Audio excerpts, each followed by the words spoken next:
Well, good morning, everyone. Thanks for coming back. I'm ever so relieved. I titled this session, Widening the Lens, and as you know, I was tasked to be provocative and to ensure that you guys had real access to some of the I believe, very inspiring innovation that's going on around the world. Some of it which will be up close and personal to what you're doing, and other examples which will seem at a distance, but which I nonetheless think hold within them important learning for you to reflect upon. Before I do that, though, I want to pull on or draw out two threads from this environment yesterday, from the tapestry of all the ideas and conversations that were going on. Two things that stuck in my mind. One was from Maria Mercadante's, St. Clair's, and in her practice workshop, she remarked, she's talking about her context and being, I think, in a relatively high SES environment, wonderful staff, a comfortable set of circumstances, pretty good outcomes. And she was wondering aloud, what in those circumstances leads you to want to change? Why would you?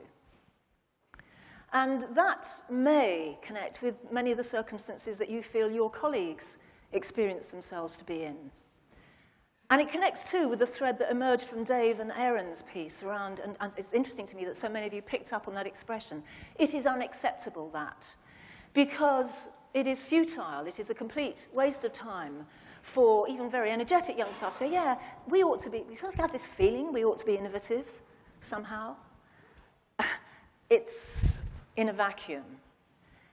The critical thing is, what do you care enough about to put in all the discretionary effort, the hard grind, as well as the energizing creative idea swapping that will make you change something fundamental?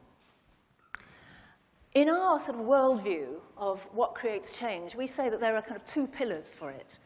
One is a case for change, which is so overpowering that you feel impelled to take action. It is unacceptable, that. You could call it the burning platform. And some of the examples that I'm going to share with you this morning are drawn from circumstances where people feel they are standing on a burning platform. Up with this, they cannot put. Something must be done, and it's impelling them to go forward. But if you've only got that, you've got a sense of panic or perhaps despair. You need something else too, which is a sense of possibility, that actually there are ways out of this. There are other examples that you can look at, to draw upon, to modify, to borrow from, and to build on yourself. And if you take those two, a strong sense of a case for change that's powerful, and a sense also of the possibilities that can help you drive things further in a different direction, then you've got real dynamic. So with those two thoughts in mind, I want to just reflect upon where I left the conversation, or rather my keynotes yesterday, and which I felt were really picked up in so many of the workshops. I was suggesting that well-being had to entail a pretty wide set of indicators, many of them picked up in the terrific strategy that the Catholic Office has set out and in your work. But I was wanting to include and specify skills to thrive in the 21st century, values to give direction and purpose, that sense of belonging and engagement. And wow, have we come back to that repeatedly, this notion of what it is to be engaged, families to be engaged, learners to be engaged, to be the authors, as Aaron memorably put it, of their own destiny and an interior life. Where I want to start on this is the skills to thrive in the 21st century. So yesterday I also tried to set out some of the conditions which will characterize this century that we've just begun. Some of them pretty scary, some of them full of opportunity, but nonetheless, conditions to which, quite honestly, most of the time we shut our eyes and just go on trying to be as we were yesterday. Innovative approaches to these are springing up across the world, and recently we at the Innovation Unit had a chance to have a good close look at them. Not through the lens of 21st century skills. I think it was Roger yesterday who was saying, you know, if you're talking about a particular skill or self-esteem, you don't have a module on that, you don't have a lesson on that, you do it in practice, you acquire it through real-life problems and situations. And that's how I feel very much about 21st century skills. You can do a bullet point list, you all know what they are, but the point is not to be thinking about how one creates modules around them. It's about how they become interwoven in the warp and weft of tasks and activities that students are passionately engaged in. So I won't be going into lists of 21st century skills. Rather, I'll be looking at the work of some innovators around the world, which we published in a book last year called Learning a Living. A fairly self-evident title, I think, which is deliberately intended to pick up this issue about how you thrive in the 21st century. And frankly, if our learning systems, if our schooling systems don't enable people to feel confident that they can earn their living, earn a good living by doing good work, then what are we about? Now, this morning, when people picked up on what was memorable to them, many were talking about relationships, that sense of connectivity, and God knows, I absolutely agree with that. I do. But at the same time, as I've looked at the data from around the world about the circumstances that young people are finding themselves in, I think to myself, the disconnect between education and the world of work has become unacceptable. And so for me, it is no longer acceptable that education sees the world of work as somewhere over there, which someone else needs to worry about. What we were asked to do in writing this book was to scan the world for great innovators working in education, and it could be in kindergartens, schools, colleges, workplace environments, working with older people, higher education, anywhere. Educators who were focused on enabling people, again, of any age, and our age range for this study was from 4 to 90, literally to 90, and you would be expecting that, given what I had to say yesterday about the demographic trends. We were asked to scan the world for great innovators who were working as educators, very focused on many of the aspects that we've touched on already, but also ensuring that their learners were able to earn their living in dignified and successful ways and contribute towards thriving economies. I'd put in a little parenthesis here. By thriving economies, we don't necessarily have the traditional economist's view of what is considered to be a great economy. You all know, I'm sure, that what counts as good growth these days is increasingly being contested. So if you look at work of, say, the Social Economics Foundation or Good Growth Foundation, people are starting to argue that we shouldn't be measuring thriving economies anymore just by constant growth and increasing GDP. But rather, we ought to be starting to think about how we preserve our assets, preserve our environment, and yet are able to lead good lives. So a much more steady state notion of what it means to live sustainably on the planet. So that was our brief, and we did our usual methodology. We did a very wide lens scan right across the world, and we ended up looking at 15 innovators. Before we got to who these innovators were, we had to ask ourselves some questions about what counts as successful innovation in this sphere. Otherwise, we wouldn't know what we were looking for. And to do that, we had to understand what is happening to the world of work. Do we actually understand how shifts have taken place in the world of work, which perhaps in education we're less aware of? I think it was Dave's workshop yesterday. Someone remarked, what's killing creativity? Well, one of the problems is the expectations of employers. And I think, Dave, you had a little bit of a debate around that, because actually it is not employers these days who are saying, we want to see the results of standardized tests. Increasingly, they're saying, we want different kinds of people who can collaborate in our teams, who can add to our bottom line in creative and innovative ways right across the piece. Of course, we want basic skills. We have those taken for granted as our expectation, but we want a lot more than that. So our starting question was, what do we know about the world of work in the 21st century and what it's requiring?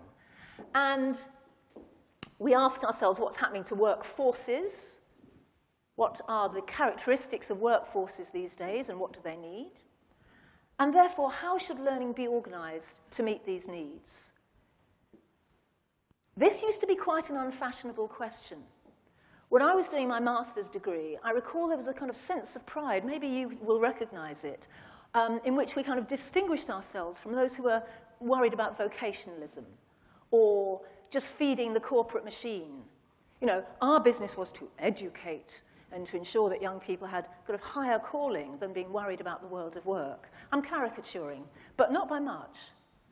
And what I'm wanting to argue with you now is that we should be acutely alert to the prospects which our young people face and our responsibility for their well-being to ensure that they feel confident about earning a really good living and contributing very fully to the communities and societies in which those livings will be made.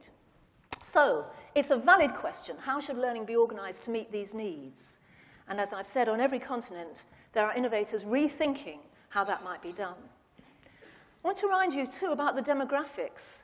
For our book, we noted that in 2005, there were 686 million people over 60, and now we're off the page looking in 2050, of which a fair number of people in this room, I think, will be joining that group.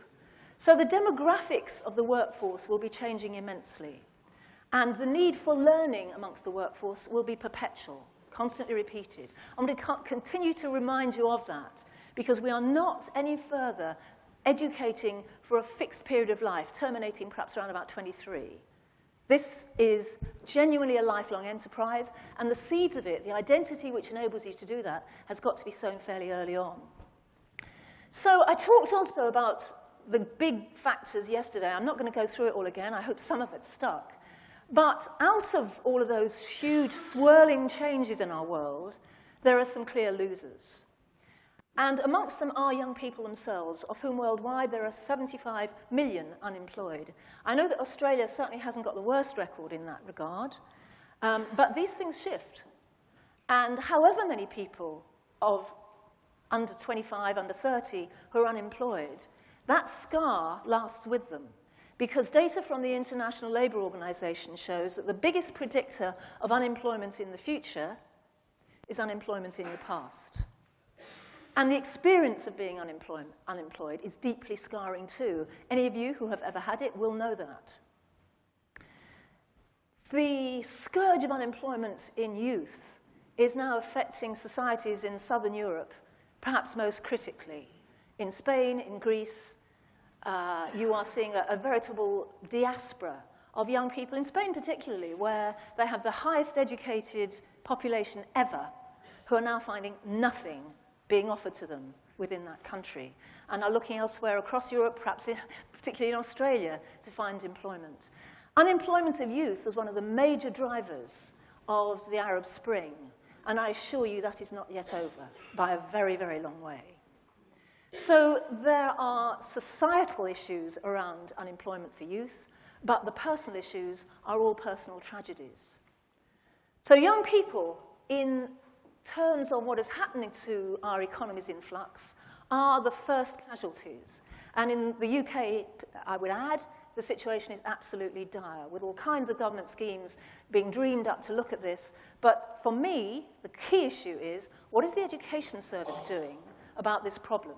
We can't fix economies, but we can fix much else, and I'm going to come on to that in a moment. As you'd expect, losers in this are low-skilled. So people coming out of our education systems with low basic skills are doomed. I mean, they really have an extraordinary struggle to overcome. Another loser in all of this is the old values of security and stability. What we found in the literature was described as the phenomenon of perma-temps. And maybe you know some, but certainly across the parts of the world that I work, in the USA, in Canada, and in Europe, what we're finding is that the old expectations about a job for life, or even permanent contracts, is pretty much a thing of the past.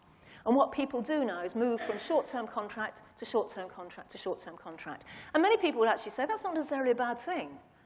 Others would bemoan and really lament the loss of a sense of security in your life. And obviously those amongst you who are strong trade unionists would say that that is an enormous casualty. But that is the reality. That is what we're facing. The loss of that sense of security and stability. And everywhere we are looking at rising graduate unemployment. So graduation is no longer seen as an absolute guarantee of work.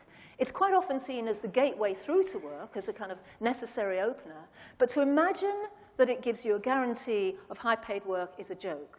And what we're seeing is the phenomenon of the graduate without a future, as Paul Mason, the journalist, in his book called it.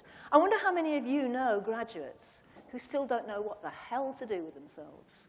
who've gone through a schooling situation, college, university, and still, what am I? What am I going to do with myself? Who are in a job marking time, maybe, or working in a call center. I know plenty. So what they have got instead is saddled with a huge graduate debt.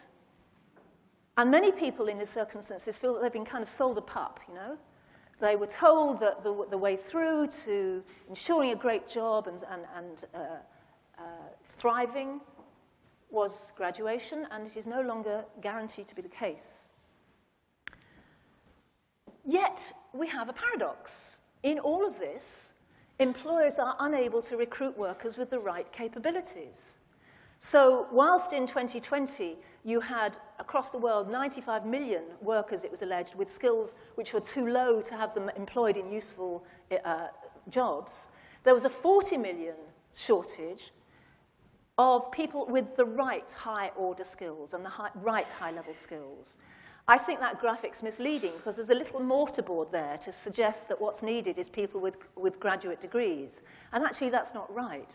What it is the particular skills that employers want. So if you read much of the literature in this field, like McKinsey's report on unemployment, it's often characterized as a skills misfit. The problem about the disconnect between education and employment is that there's a lack of match in the skills that young people are coming out with and those which employers need. Well, we think that's true, but it's only the very beginning of the story. First of all, let's recall what it is that workers will actually need in this new century. And this is what is collated from a whole series of employers' organizations from across the world. Firstly, this notion of the capacity of learning to learn, which many of you, I'm sure, will be focused on. Learning rapidly to change skill sets, because as technologies proliferate, as new approaches and innovation takes hold, new skills arise with it. And so learning how to update and change your skill sets is going to be absolutely critical. Secondly, to form ad hoc teams. So the old idea that you get stuck into a team, you establish long-term relationships with people and you work effectively in that team, we think is pretty much gone for Burton. What we find instead is people swarming together, short-term teams, learning very quickly to establish trust and good communication with people you don't necessarily know very well, particularly being able to respect their different cultural background, perhaps, because the best employers are increasingly wanting very diverse workforces. It's good for their business. It's good for the way they see the world and understand their markets and their users and their customers. So for them to have diverse workforces, sometimes working through Skype at distance, then you have to have people who are able to establish short-term teams, high trust very quickly, and respecting a cultural difference and working with that very positively. People who are capable of being flexible, adapted to any time, anywhere, not making any assumptions about how work is necessarily going to be structured anymore. And as, again, we all know, technology has only accelerated that shift. For good or for ill, you may feel there are downsides to it, I know I do, but whatever you feel about that, it is with us and with us to stay. And I've already remarked on having global competence for within teams, from the point of view of the kind of teams that you work with, but also in terms of your understanding of the users and customers who your employer will be working with or want to work with. So if we are looking at workers needing these skill sets, it raises a question, how are young people and older people prepared to acquire them? What we did, I know you can't read that at the back, but the point is to give you a sense of the stretch of the innovators whom we identified in the first place, I'll tell you how in a minute, and then went off and visited and spent roughly a week with, and a photographer joined us to have a look at their work. You can see that they stretch from South America up to Finland in the north, west coast right across to California, and on the east coast we were in China, India, and Japan. And we looked at and talked to and worked with innovators who, I've already said, were working with people from 4 to age 90. How did we choose them? Well, first of all, with regard to the characteristics I've just talked about in terms of what it is to be successful in this world, were they actually creating people who did thrive in these kinds of ways? Did they have innovative methods? What kinds of things were people saying about the products of these organizations? Had they been going for long enough to establish a reasonable evidence base, or were they just a flash in the pan? If you look at our book, you'll see the criteria that we employed. But we took a risk. We decided on those 15, and we went in and case studied them. And what I'm going to do this morning is just give you 3 examples chosen from the book. Some of them at a fair distance from your experience and your jobs, but I don't apologize for that because I think there's learning in it, and one a bit closer to home maybe. There are some of our innovators, some very, very remarkable people, but no more remarkable than the people in this room, whom I listened to yesterday with the most extraordinary sense of admiration. And as I think about the people I met and talked to there, I thought yesterday, in 5 years, I'd love to be coming back and interviewing some of the people here who perhaps as a result of thinking and working together start to redesign something quite different for their learners. So let me start, though, before telling you the stories, by kind of helicoptering up and telling you what to look out for as I tell you their stories. This is the kind of model that we started to evolve as we were reflecting on their practice and what they were trying to do. And the first thing is that they were all acutely aware, whether they were working in rural Nigeria, post-industrial Japan, or emergent Brazil, that it is imperative that young people are equipped with great skills, that they are confident in their basic skills, including use of technologies, and that they are capable of understanding that they need to be updated and being alert to how they match those skills with the needs of the society that they are within. That doesn't necessarily mean as employees. It might mean as people wanting to create business. But a skill focus, or as the OECD now put it, skills being the new currency, is absolutely fundamental. So the best legacy you can leave a young person these days is not a little lump sum, it's actually a skill set that they can use and reassess and recreate for the rest of their lives. That's the fundament. But that's only the beginning. The next thing our innovators were focused upon was on how young people are enabled to generate solutions to problems. So the application of those skills in really practical, tangible ways in given circumstances. And then the third part, building even on that, going further, was how do young people actually learn how to create possibilities?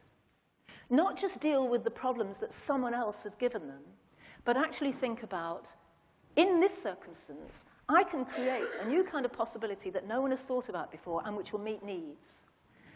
To give a kind of a trivial example, no one thought of Twitter as solving a problem. There wasn't a problem that was facing people and they said, Twitter's the answer to that problem.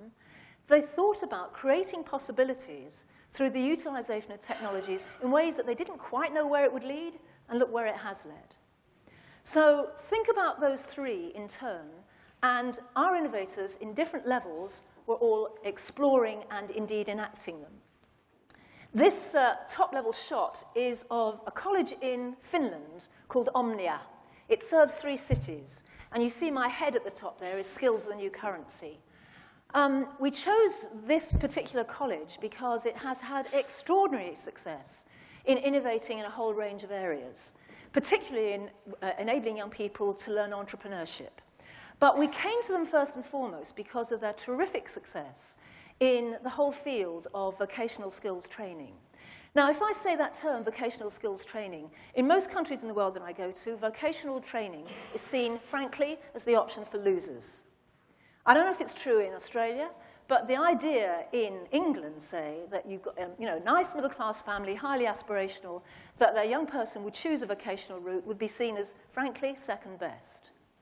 Finland, one of the most successful countries in the world in terms of education, as you all know, you're probably sick of hearing about it. We were, and I was kind of reluctant to choose it as a case study, but it impelled us to do so because of the quality of this work. In Finland now, what has happened since 2010 is something very, very interesting. And that is that young people in higher secondary levels, at age 16, where previously, in this highly educated nation, they, like everyone else, were choosing academic routes as their preference, have switched. And they are now choosing general vocational routes for study. At age 16, the switch has gone to something like 48% choosing vocational to something like 46% choosing general academic. A very, very interesting switch. And this is young people who are highly aspirational, come from well-to-do backgrounds. Why are they doing it? They're doing it because the Finnish system, through colleges like Omnia, has created such a level of flexibility and such a broader range of options in the vocational route that they are shutting down nothing. They are still able to acquire practical degrees, so they achieve graduate status, but on the basis of a really high skill level.